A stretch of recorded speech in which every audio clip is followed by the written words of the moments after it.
हमारे चैनल को सब्सक्राइब करें और बेल आइकन दबाएं।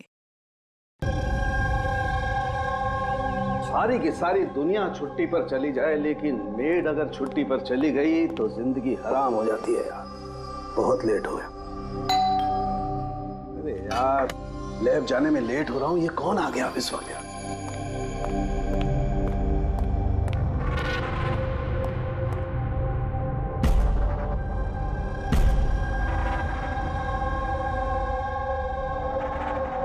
बाहर तो कोई दिखाई नहीं दे रहा। घंटे की आवाज तो सुनाई दी थी।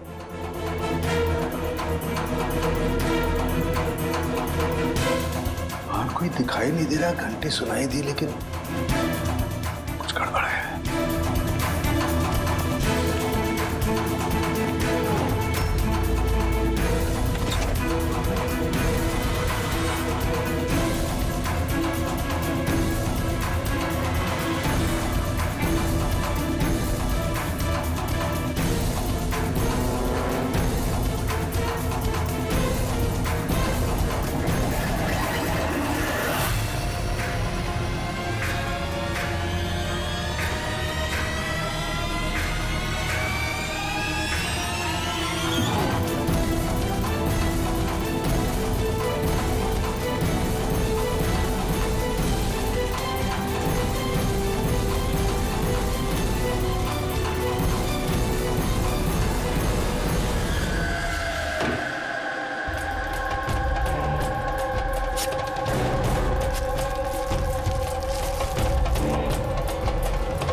You are invited to a murder at 10 Wood Villa, Yali Hills, 400876.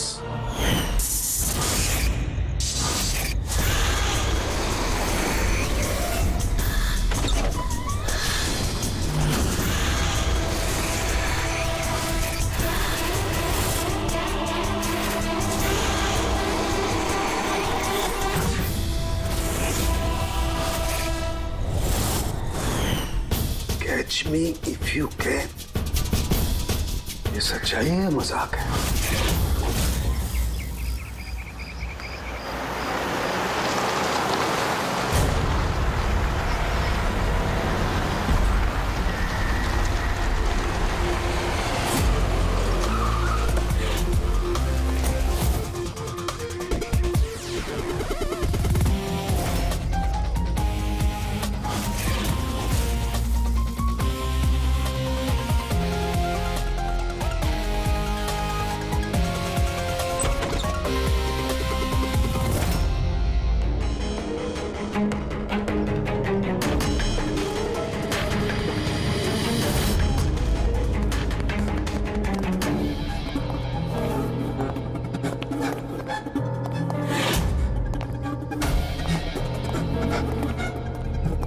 My God.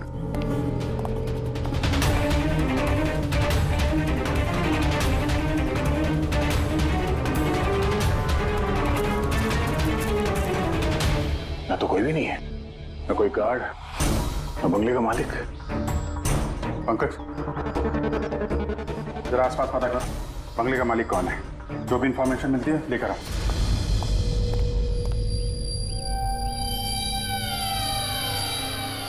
कितनी बेरहमी से खून किया इसका। पूरे शरीर पर चाकू से वार किए और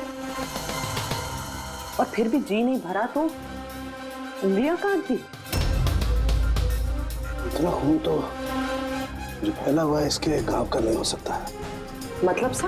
मतलब ये पूरी कि जितना खून इस पूरे घर में फैला हुआ है, इतना खून तो एक इंसान की बॉडी में होता ही नहीं।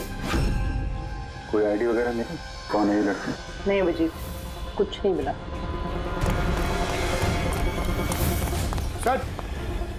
सर, इस बंगले की मालकिन राइना है और वो आधे घंटे में आ रही है।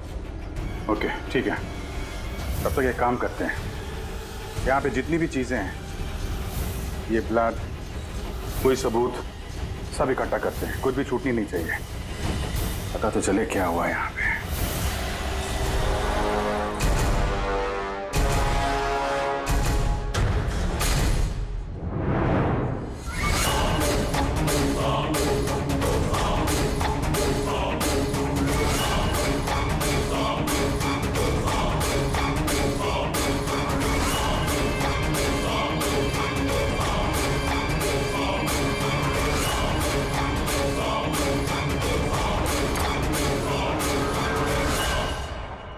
इस पूरे घर में इतनी सारी चीजें पड़ी हैं जो चिल्ला चिल्ला के कह रही है कि हम सबूत हैं, हमें उठा लो।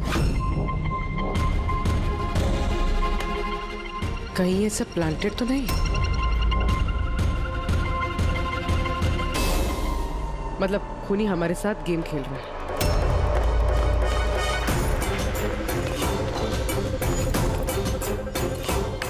ये सब किसने किया है?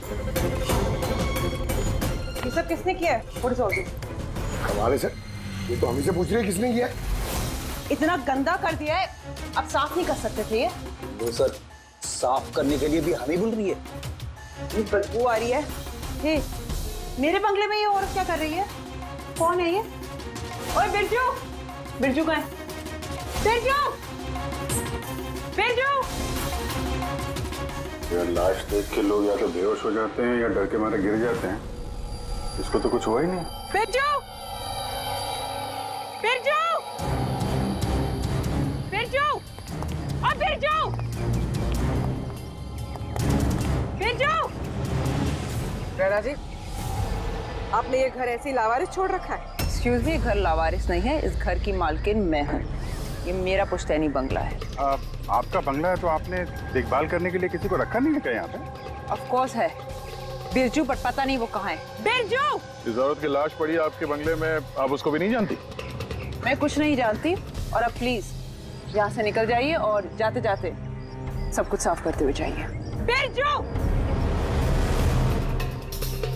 सर ये औरत थोड़ी अजीब है और टेढ़ी भी।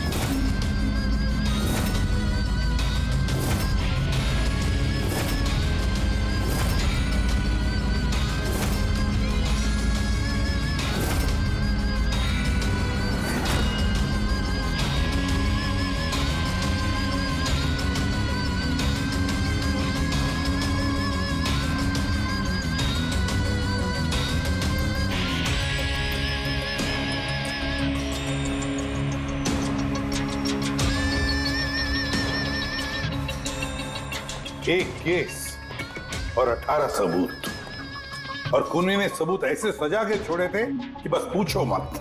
सर लेकिन प्रॉब्लम ये है कि इनमें से कोई भी सबूत हमारे किसी काम का नहीं है।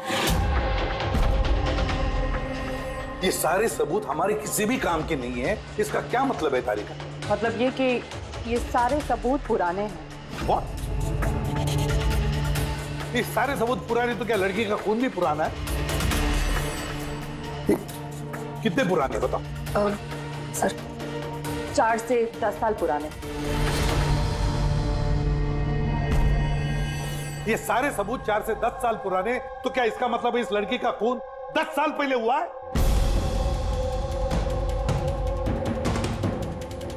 और क्या मिला सबूतों में से बताओ? इन सारे सबूतों में 20 अलग अलग लोगों के डीएनए मिले हैं। वाह, मतलब 20 अलग अलग लोगों ने इन सारे सबूतों को छुआ है ना? हाँ सर। तो फिर फिंगरप्रिंट्स तो मिले ही होंगे? नहीं नहीं सर। अब लेकिन सर एक बहुत इंपॉर्टेंट बात पता चली है। क्राइम सीन पे जो इतना सारा खून मिला था, वो खून किसी इंसान का नहीं बल्कि किसी जानवर का था।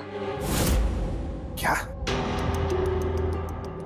डॉक्टर तारिका, इस लड़की के शरीर पे जो खून लगा हुआ था वो भी जानवर का? नहीं, इस लड़की के शरीर पे और इसके कपड़ों पे जो खून मिला था वो इसी का है, असली खून।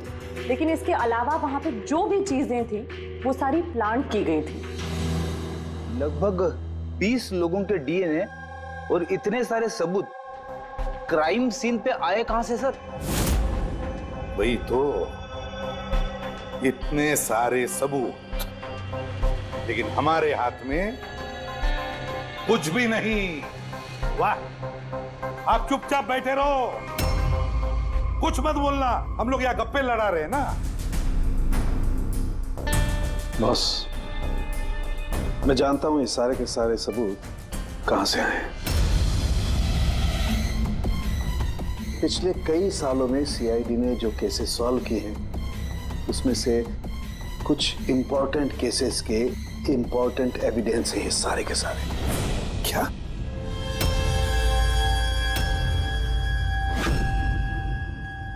जब मैंने रायना और उसके परिवार का बैकग्राउंड चेक किया, उसके परिवार में 2-3 लोग खून के इल्जाम में जेल की सजा काट रहे हैं। और ये रायना, इसे बाइपोलर डिसऑर्डर है। तभी वो वैसे बर्ताव कर रही थी। और वो जो केयर टेकर था बिरजू, उसका कुछ पता चला? सर, उसकी फोन की लास्ट लोकेशन उस बंगले के बाहर ही एक्टिव थी, उसके बाद से ऑफ है। ढूंढने की कोशिश जारी है। कमाल है, उस बंगले में इतना कुछ हुआ और बंगले की मालकिन को कुछ पता ही नहीं। केयर टेकर गायब है। यार ये कहीं बीमारी की आड़ में कोई गेम तो नहीं खेल रहे? हो सकता है, नजर रखनी पड़ेगी उस पर। पंकज, वो जो लड़की की लाश मिली थी उसका कुछ पता चला? सर सारे पुलिस स्टेशन, न्यूज़पेपर और न्यूज़ चैनल में भेज दिया, थोड़ी देर में पता लग जाएगा सर। सारुण के हमारे पुराने केसेस के सारे सबूत वहां पर कैसे पहुंचे? चुपचाप बैठ के नहीं चलेगा सारुण, मुझे जवाब चाहिए अभी। तू फॉरेंसिक सर्जन है, इस फॉरेंसिक डिपार्टमेंट का इंचार्ज है, अपनी जिम्मेदारी से भाग नहीं सकते तो बस बताओ जल्दी। अपनी जिम्मेदारी से नहीं भाग रहा हूं। और नहीं तो क्या? बताओ ना फिर, हमारे पुराने एविडेंस, हमारा रिकॉर्ड में से गायब कैसे हुआ? बस एक काम करते हैं, रिकॉर्ड रूम में चल के वहां पूछताछ करते हैं, पता चल जाएगा बस वहां पर क्या गड़बड़ हुई है। प्लीज। इतने सारे सबूत गायब कैसे हो गए? मालूम है ना ये सबूत कितने इंपॉर्टेंट होते हैं? तो फिर आपके होते हुए ये चूक हुई कैसे? कैसे गायब हो गए सबूत? सर, हमारे होते हुए चोरी नहीं होती सर। तो फिर चोरी कब हुई? सर, ये चोरी रात को ही होगी, क्योंकि हम लोग रात को नहीं रहते ना, इसीलिए चोरी हो गई। और आपका क्या कहना है? सर, मैंने डॉक्टर साहब को कितनी बार बोला कि लॉक वगैरह ठीक करवा लीजिए, दरवाजे खिड़कियां ठीक करा लीजिए, सीसीटीवी कैमरा लगवा लीजिए, लेकिन डॉक्टर साहब हमारी सुनते ही नहीं है। और तो और क्या? और क्या? सर, वो पता नहीं किसी को भी लेके आ जाते हैं सर, बोलते हैं कि पुराने एविडेंस देखने हैं। किसे लेकर आए थे ये? पिछले 3 महीने पहले किसी को लेकर आ गए, बोले कि क्राइम जर्नलिस्ट हैं, इनको पुराने एविडेंस देखने हैं। बॉस वो एक जर्नलिस्ट था, फॉरेंसिक पर एक आर्टिकल लिखना चाहता था, मुझसे रिक्वेस्ट की, मैंने उसे परमिशन दे दी बस। देख सारुण के, तो अच्छी तरह से जानता कि यहाँ किसी भी बाहर के आदमी को अंदर आना मना है, और तू जर्नलिस्ट को यहाँ लेकर आया। सर, पिछले महीने भी सर कॉलेज के स्टूडेंट को लेकर आए थे, उन्हें भी पुराने एविडेंस दिखा रहे थे, तो हो सकता है कि उनमें से किसी ने चोरी की हो। नहीं बॉस, ऐसा नहीं हो सकता। वो तो फॉरेंसिक के स्टूडेंट थे, बेचारे मुझसे परमिशन मांग रहे थे, सर हम स्टडी करना चाहते हैं, कुछ प्रैक्टिकल देखना चाहते हैं, कुछ सीखना चाहते हैं, सर प्लीज परमिशन दे दीजिए। मैंने उन्हें परमिशन दे दी बस। बॉस, मैं एक रेस्पॉन्सिबल इंसान हूँ बॉस, आफ्टर ऑल ये मेरा अधिकार भी तो है यार। देख सारुण के, सीआईडी को लुटवाने का तुझे कोई अधिकार नहीं है, समझे? और तो और यहाँ कोई कॉलेज खोल के नहीं रखा है फॉरेंसिक सिखाने के लिए। तुम स्टूडेंट्स को यहाँ ला कैसे सकते हो? किसके परमिशन से लाया तुमने? देख सारुण के, अच्छी तरह से याद रख, इस रिकॉर्ड रूम में कोई भी नहीं आ सकता। ना मैं ला सकता हूँ, ना तुम ला सकते हो, ना ये ला सकता। फिर वो चाहे अपने परिवार वाला हो, कोई दोस्त हो। हाँ अभिजीत।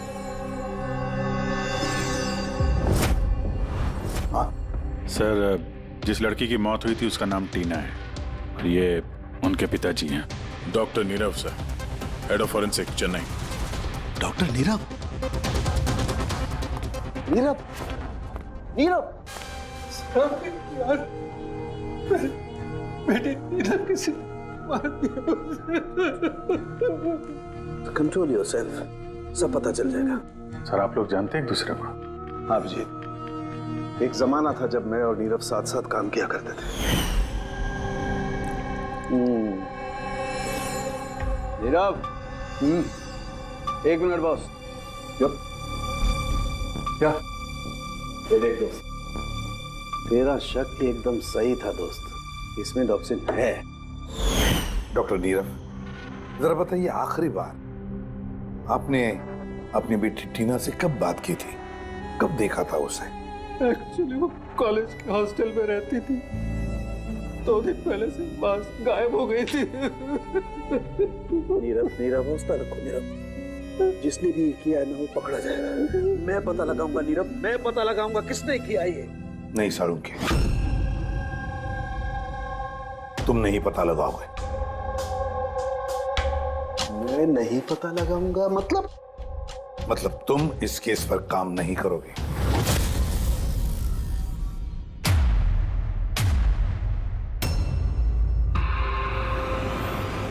क्यों? क्योंकि तुम्हारी लापरवाही की वजह से फोरेंसिक रिकॉर्ड रूम में से सबूत गायब हो गए। You are suspended, Salunkhe, till further notice.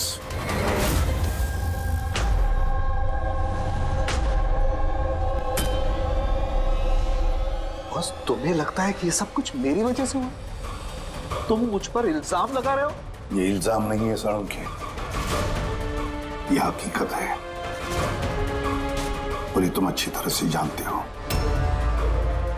ना। तुम अपने दोस्त जर्नलिस्ट को फोरेंसिक रिकॉर्ड रूम में ले जाते, ना उन स्टूडेंट्स को फोरेंसिक रिकॉर्ड रूम में ले जाते, और ना आज मुझे तुम्हें सस्पेंड करना पड़ता।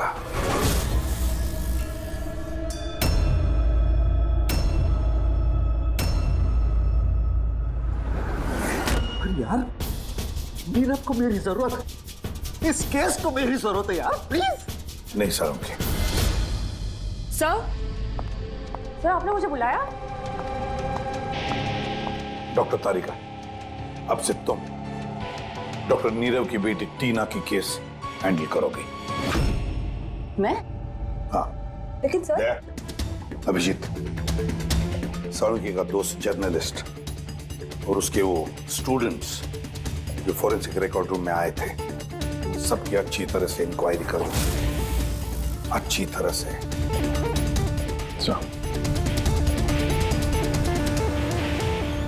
डॉक्टर साहब, सर,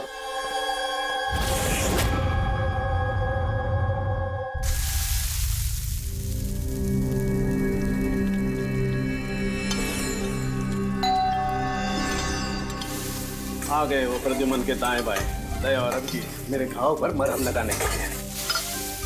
मुझे मालूम है, खोलते ही कहेंगे सर कुछ नहीं होगा, हमें आप पर पूरा विश्वास है, सब कुछ ठीक हो जाएगा। क्या काम ठीक हो जाएगा? पहले तो बेइज्जती करके निकाल देते हैं और फिर भेज देते हैं अपने दाएं बायों को, जाओ जाओ उसके घाव पे मरहम रखो।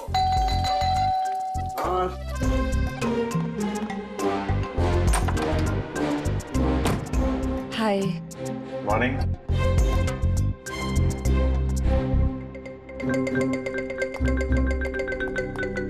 अरे क्यों टेंशन ले रहे हैं सर, सब ठीक हो जाएगा। हमें आप पर पूरा विश्वास है सर, हमें पूरा यकीन है आप कोई गलत काम कर ही नहीं सकते हैं, मगर क्या करें, प्रोटोकॉल तो फॉलो करना ही पड़ेगा। देखो, मुझे तुम लोगों की सहानुभूति की कतई जरूरत नहीं है, और हाँ, तुम्हारे एसीपी साहब की सहानुभूति की भी बिल्कुल जरूरत नहीं है।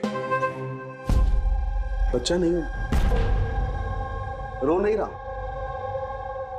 मुझे मालूम है प्रद्युमन अपने उसूलों का बहुत पक्का है, होना भी चाहिए। गुड। सर मैं बहुत शर्मिंदा हूँ, आई एम वेरी सॉरी। आपके सामने एसीपी सर ने मुझे नहीं तारिका, शर्मिंदा होने की कोई जरूरत नहीं। तुम अपने काम पे ध्यान दो, हर चीज को बारीकी से देखना, कोई ना कोई सुराग जरूर मिलेगा। हम जिस चीज को भी छूते हैं अपने निशान छोड़ जाते हैं। Remember, every contact leaves a trace behind. बस इसी फॉर्मूले को फॉलो करना। और हाँ, जब तक ये केस सॉल्व नहीं हो जाए, प्लीज यहां पर मत आना। मैं जानता हूं मैं बेगुनाह हूं और अपनी बेगुनाही साबित करके रहूंगा। तब तक के लिए प्लीज लीव मी अलोन। आप लोग अपने केस पे ध्यान दीजिए।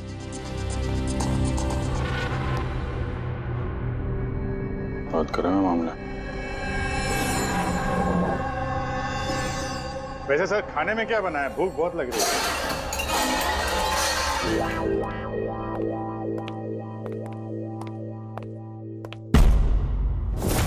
सर, ये जर्नलिस्ट सुना बहुत टेढ़ा और बदतमीज आदमी।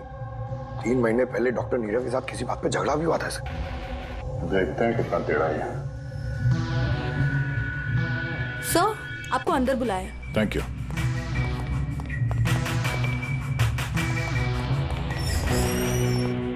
अरे वाह, नसीब हमारे, आज तो सीआईडी टीम के सीनियर इंस्पेक्टर दया से मुलाकात हो ही गई। आइए आइए, बैठिए बैठिए। हम यहाँ बैठने नहीं आए। अरे ऐसी भी क्या बेरुखी है जनाब। चलिए जाने दीजिए, छोड़िए। ये बताइए कि क्या लेंगे? चाय, कॉफी, ठंडा? ठंडा ठंडा वंडा नहीं पीते हम लोग। वैसे दया साहब, मैं काफी टाइम से सीआईडी टीम पर एक डॉक्यू ड्रामा सीरीज बनाने की फिराक में हूं, लेकिन अपने एसीपी साहब मिल ही नहीं रहे। तुम तो जानते ही होंगे, सीआईडी अरे गहरे को एंटरटेन नहीं करती। आप सीधे मुद्दे की बात करें। हाँ, क्यों नहीं। पिछले 20 सालों से मैं इस प्रोफेशन में हूं, हमेशा पॉइंट पे रहता हूं। बताइए, सबसे पहले क्या बात करूं? डॉक्टर नीरव से हुए झगड़े के बारे में या फिर फॉरेंसिक रिकॉर्ड विंग के बुरे हाल के बारे में? डॉक्टर नीरव से तुम्हारा झगड़ा क्या था? नहीं, मेरा उनसे कोई झगड़ा नहीं था। मैंने तो बस उन्हें सच्चाई का एक आईना दिखाया था। उन्हें बुरा लग गया। क्या मतलब? मतलब डॉक्टर नीरव के काम को लेकर मैंने एक आर्टिकल लिखा था।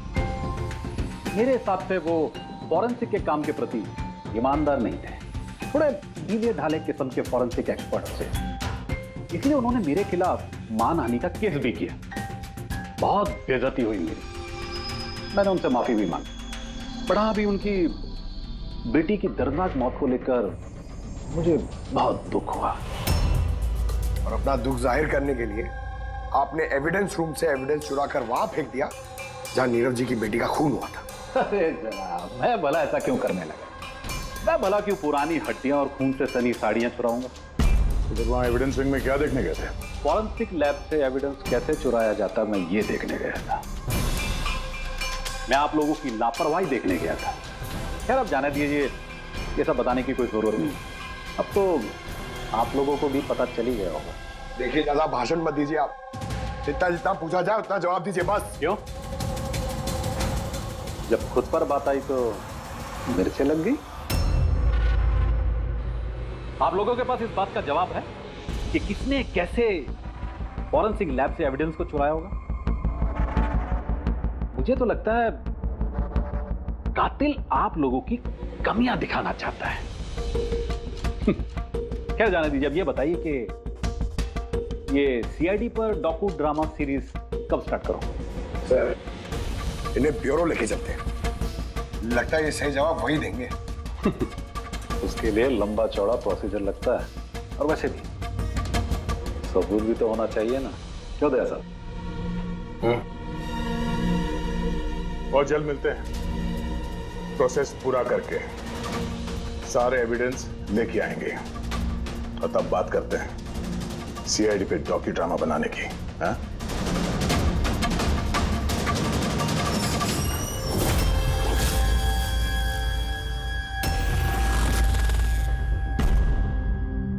डॉक्टर नारायणी? यस जी कहिए। हम लोग सीआईडी से एक केस के सिलसिले में आपसे बात करनी है। जी बताइए। जो स्टूडेंट पिछले महीने फॉरेंसिक रिकॉर्ड रूम देखने गए थे, वो सारे के सारे चोरी और खून के इल्जाम में सस्पेक्टेड हैं। व्हाट? ऑफिसर, आपकी जरूर कोई गलतफहमी हो रही है। हमारे स्टूडेंट ऐसा कभी नहीं कर सकते हैं। हम भी यही उम्मीद करते हैं कि उन्होंने नहीं किया होगा, मगर खून तो हुआ है और इल्जाम उन्हीं पे है। देखो, हमारे बच्चे सिर्फ एजुकेशनल टूर के लिए वहां पर गए थे और आप लोग उन पे शक कर रहे हैं। हमारा काम है केस को सुलझाना और अपराधी को उसके अंजाम तक पहुंचाना। आप उन 10 स्टूडेंट्स को प्लीज बुलाइए हमें बस उनसे पूछताछ करनी है और उनकी उंगलियों पे निशान लेने। देखिए आप लोग समझिए, वो लोग स्टूडेंट है। देखिए, हम 3rd डिग्री देके उनको पूछताछ नहीं कर रहे हैं, हम सिर्फ नॉर्मल पूछताछ कर रहे हैं। और हाँ, उनको कुछ बताइएगा नहीं कि हम किस सिलसिले में उनसे बात करना चाहते हैं। ओके। फॉरेंसिक रिकॉर्डिंग देख के आप लोगों को कैसा लगा? सर मेरा तो दम घुट रहा था वहाँ। कोई जगह है वो भी, पुराने दांत, हड्डियाँ, खून के कपड़े। मुझे तो वो जगह बिल्कुल पसंद नहीं आई। बहुत अजीब सी फीलिंग आ रही थी। तुमको ये खांसी हमेशा रहती? नहीं मैम, कभी कभी होती है। सर मुझे वो जगह बिल्कुल यूजलेस लगी, ना कोई देखभाल, ना सबूत अच्छे से रखे थे। और सर मुझे तो उन कोल्ड केस फाइल्स के एविडेंस को घर ले जाने का मन था, ताकि मैं उन पे स्टडी कर सकूं। मुझे रोमांच महसूस हो रहा था। हत्यारों और पीड़ितों के दिमाग की कल्पना करने की कोशिश की। बुरा इरादा, दुख, दर्द।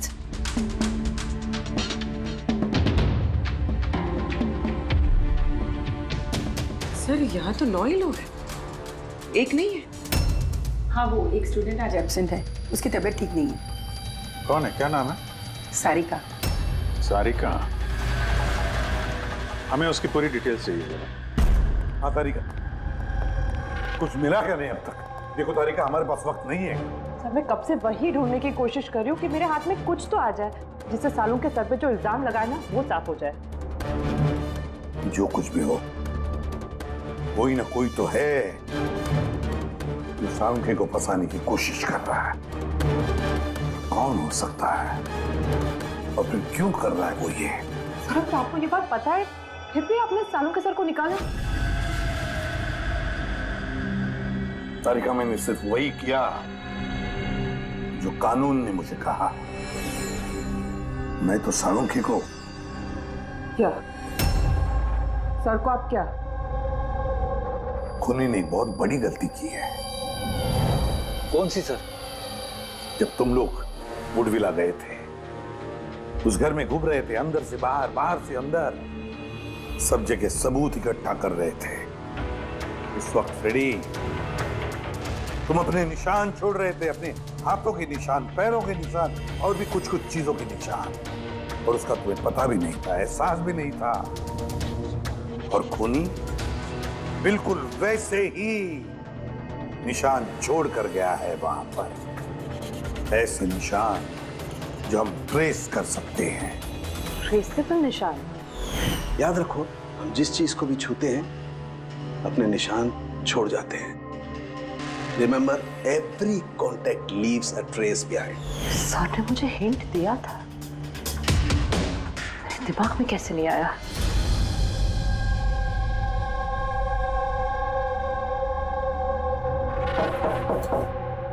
जी कहिए। सारिका कहाँ है? आप लोग? CID। आप कौन है? सब, मेरा नाम रूपाली है। और सारिका? सब, वो तो यहाँ नहीं है, कल ही चली गई। कहाँ चली गई? मैम वो अपने घर चली गई। कल वो आई और जल्दी जल्दी उसने अपने सारे बैग्स पैक किए, और बहुत जल्दी में थी इसलिए उसने अपना फोन भी यहीं छोड़ दिया। कोई वजह बताई उसने इतनी जल्दी में घर चली गई? जी सर, वो बता रही थी कि उसके घर का कोई सदस्य बीमार है। क्या? सर, फोरेंसिक सेंटर से पता चला है कि सारिका बीमार है, और ये बता रही है कि उसके घर का कोई बीमार है। कुछ चक्कर तो है सर। अच्छा रूपाली, ये सारिका का घर कहाँ है? सर कानपुर। कानपुर। और आप लोग साथ में रहते थे? जी सर, हम दोनों रूममेट्स हैं। अच्छा, आप लोग कब से साथ में रह रहे हैं? यही कोई 8-9 महीने। 8-9 महीने से तो एक दूसरे के बारे में काफी कुछ पता चल जाता है। क्या कैसी लड़की थी सारिका, कुछ बता सकती हैं आप? सर वो तो बहुत अच्छी लड़की है। इनफैक्ट वो अपने काम से काम रखती है, फोरेंसिक इंस्टीट्यूट जाना, वहाँ से वापस आना, यही उसका डेली रूटीन। Forensic centre? तो वहाँ की कुछ बातें बताती थी वो आपसे? हाँ, फोरेंसिक इंस्टीट्यूट से रिलेटेड कुछ बातें बताती रहती है। जैसे अभी कुछ दिनों पहले वो मुझे बता रही थी कि तुम्हें पता है रूपाली, सबूतों को प्लेस करके ना किसी को भी फंसाया जा सकता है। Really? लेकिन ऐसा कैसे हो सकता है? अरे बुद्धू, कुछ भी हो सकता है। मैं कर सकती हूँ ना। किसी भी केस को पलटा जा सकता है, सिर्फ और सिर्फ सबूतों के दम पर। अब देख मैं कैसे सबका दिमाग घुमाती हूँ। सर, टीना और डॉक्टर सालुंके के केस में भी तो यही हुआ है। और अब ये सारिका फरार है, इसको ढूंढना होगा जल्दी से जल्दी।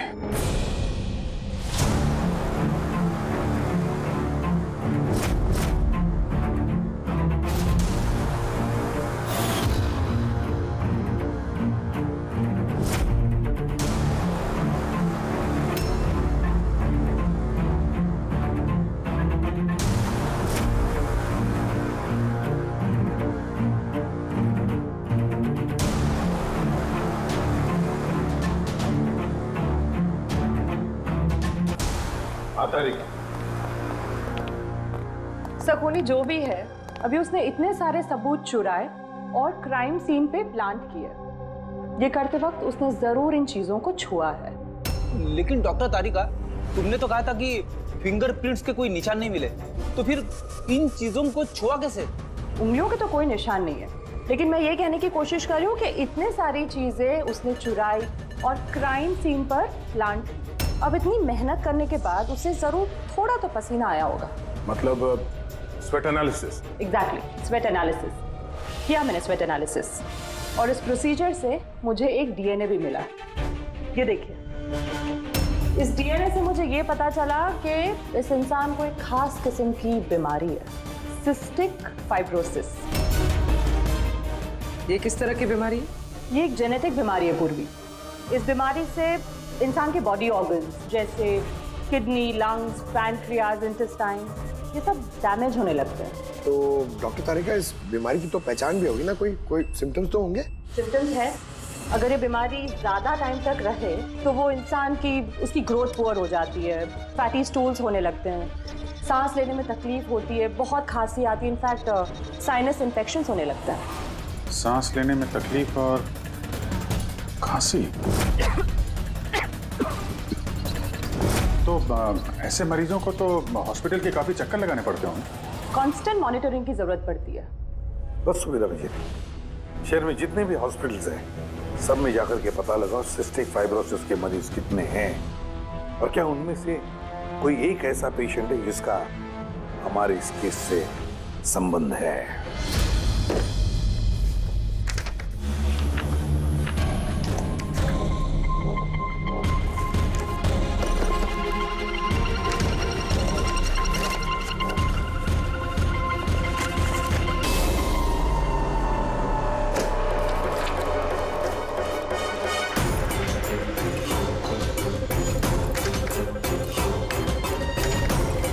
इस केस में हम लोग साथ साथ हैं।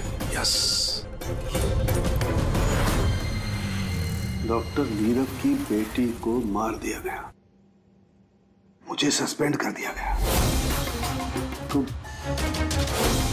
बचा ललित। अगर ये सब कुछ इस केस की वजह से हो रहा है तो ललित के साथ भी कुछ ना कुछ तो हुआ होगा या कुछ ना कुछ होगा। ललित को ढूंढना पड़ेगा। लेकिन इतने सालों से ललित से कोई कांटेक्ट नहीं है, कैसे ढूंढूं उसे? ट्राई करता हूं।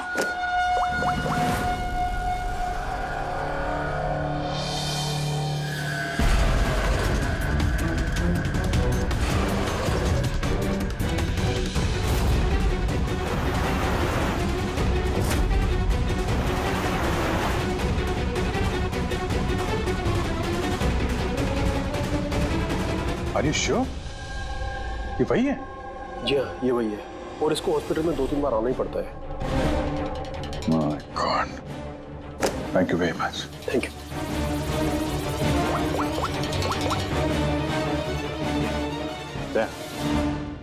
कातिल का पता चल गया है। क्या?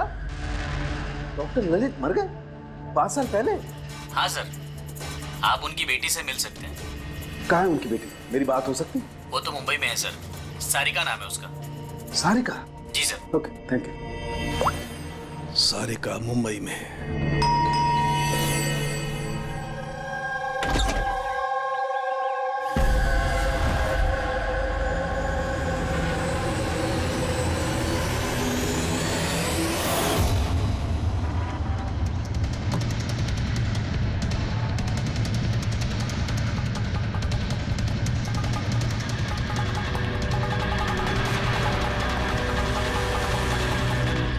सच के बहुत करीब हो तुम।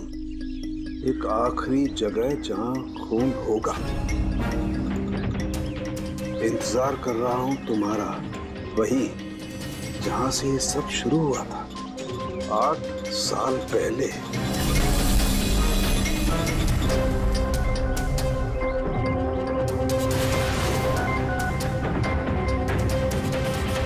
साल पहले।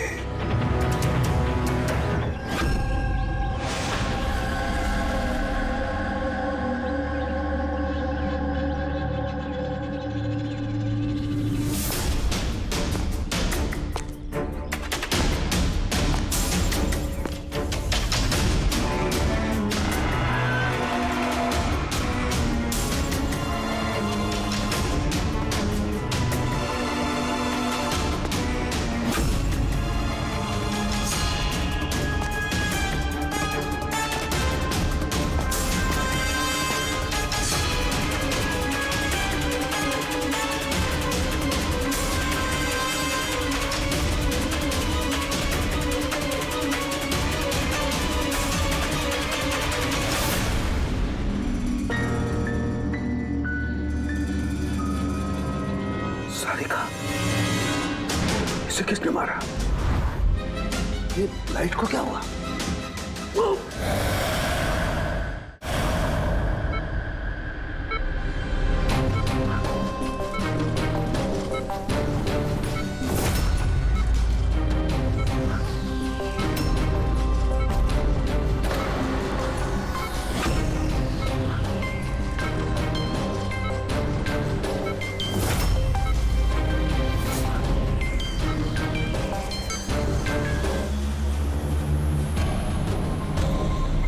सारुण सर का फोन तो लगातार बज रहा है, लेकिन वो उठा नहीं रहे। कहीं किसी मुसीबत में तो नहीं? सारुण के साहब के फोन की लोकेशन ट्रैक करो, देखो कहां पे है और उस खूनी का भी।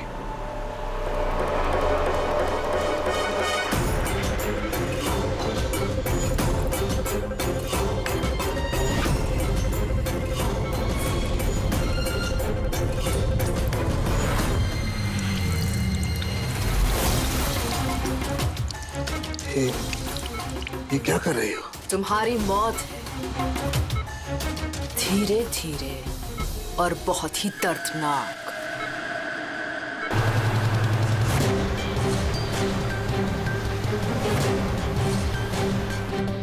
तुम्हारे खून की एक एक बूंद का कतरा जब तुम्हारे शरीर से धीरे धीरे करके निकलेगा ना, तब बहुत मजा आएगा तुम्हें, है ना?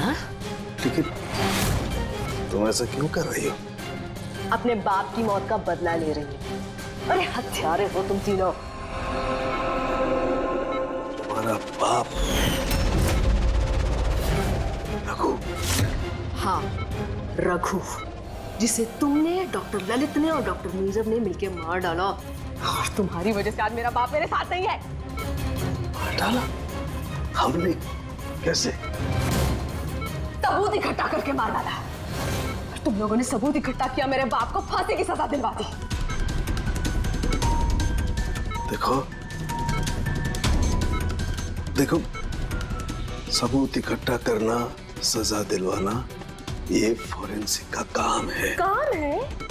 बेशक बेशक ये तुम लोगों का काम है, लेकिन तुमने मेरे बारे में तो नहीं सोचा ना। उस बेटी के बारे में जिससे उसका बाप छिन गया।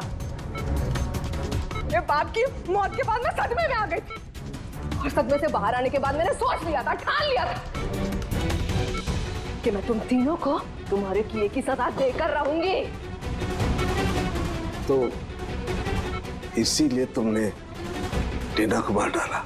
हाँ, मार डाला मैंने उसको, क्योंकि मुझे मालूम था कि डॉक्टर ललित 5 साल पहले ही मर गए हैं। और जहां तक रहा तुम्हारा और डॉक्टर नीरव का सवाल, तो मुझे मालूम था कि डॉक्टर नीरव अपनी बेटी टीना से बहुत ज्यादा प्यार करते हैं। टीना के मरने के बाद वो तो अपने आप ही मर जाएंगे। और तुम, जहां तक रहा तुम्हारा सवाल, तुम अपने फोरेंसिक से बहुत प्यार करते हो। जब वहां से तुम्हें धक्के मार के बेइज्जत करके बाहर निकाल दिया जाएगा, तब तो तुम अपने आप ही मर जाओगे। लेकिन सारिका ने क्या बिगाड़ा था?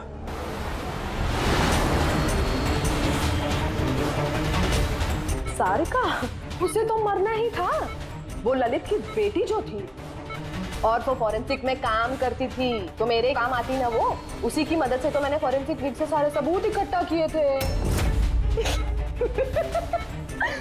तुम्हारा फॉरेंसिक तुम्हारे खिलाफ। ये देखो डॉक्टर सालुंके, हो गया मेरा बदला पूरा। और जब तक सीआईडी यहाँ पर आएगी ना, तब तक तुम ऊपर। Good by doctor Salunke.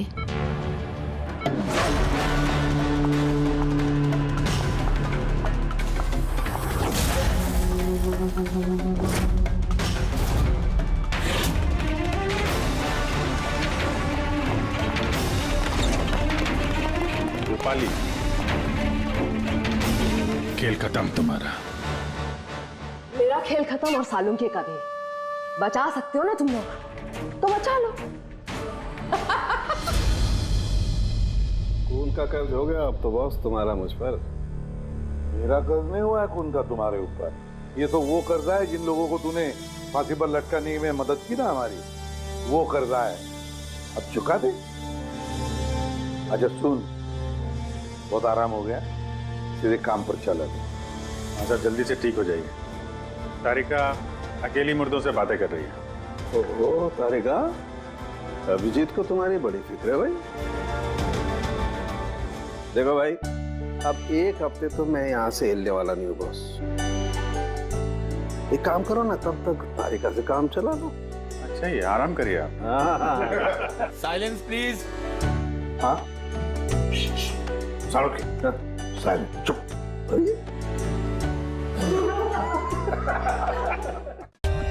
For more updates, subscribe to our channel, click the show links and enjoy watching the videos.